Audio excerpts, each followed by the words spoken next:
The Painter's Apprentice, a novel of 16th-century Venice, Venetian artisans. Written by Laura Morelli. Narrated by Anna Butterworth. This is Laura Morelli. Thank you for reading The Painter's Apprentice. I invite you to join my readers group and get a free copy of my Venetian short story, Bridge of Sighs. To get started, visit www.lauramorelli.com/bridge-of-sighs. I also invite you to go behind the scenes of The Painter's Apprentice. To see videos and pictures and to learn more about the research behind this book, visit www.lauramorelli.com/TPA bonus. There you will find bonus material available exclusively to my readers. Again, that's lauramorelli.com/TPA bonus, like The Painter's Apprentice bonus. Thank you for listening. The Lazzaretto Vecchio seemed like hell itself. From every side there came foul odours, and indeed a stench that none could endure. Groans and sighs were heard without ceasing, and at all hours clouds of smoke from the burning of corpses were seen to rise far into the air. Some who miraculously returned from that place alive reported, among other things, that at the height of that great influx of infected people, there were 3 and 4 of them to a bed. From an account of the plague houses by the 16th-century Venetian notary, Rocco Benedetti. Venice, Winter, 1510. Chapter 1. I am scraping golden flakes from my palette knife when I learn that the pestilence has reached the quarter of our most serene city where my father's workshop lies.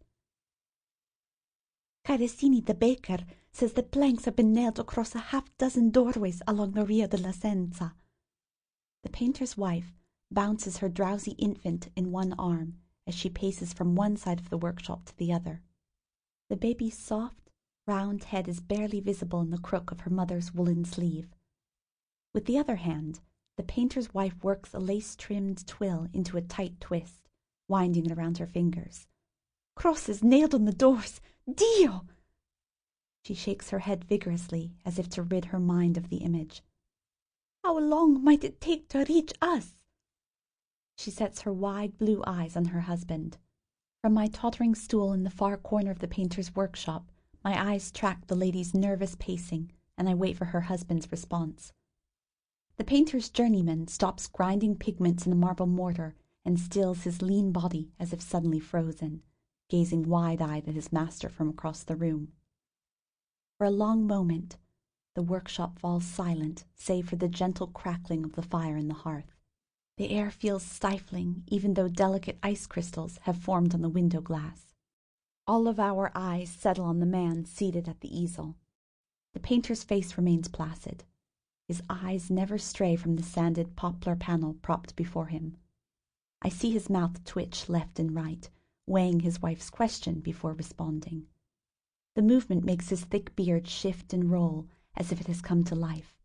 Finally, he removes his brush from the surface of the panel and suspends it in mid-air, but his eyes remain focused on the Madonna and Child on the easel before him. "It is a long walk from Canareggio to San Marco. The pestilence would have to get very much worse before it reaches us here, amore." He touches the panel with his brush again. The journeyman resumes scraping his pestle across the bottom of the mortar, pressing small cakes of pigment into fine powder. I watch the painter for a few more moments. His hooded eyes regard the indigo pigment at the end of his brush, which he applies in a slow, meticulous motion. He appears composed, I think, but sometimes what appears on the outside is not what is on the inside. My father taught me that. Deception is our trade. The gold we apply to the surface of an altarpiece is designed to fool the eye, to convey a feeling of sumptuousness, to bring an appearance of precious metal to what is only a hollow wooden core. That is what we do. It is my trade, my father's and his father before him, as far back as anyone. Sample complete. Ready to continue?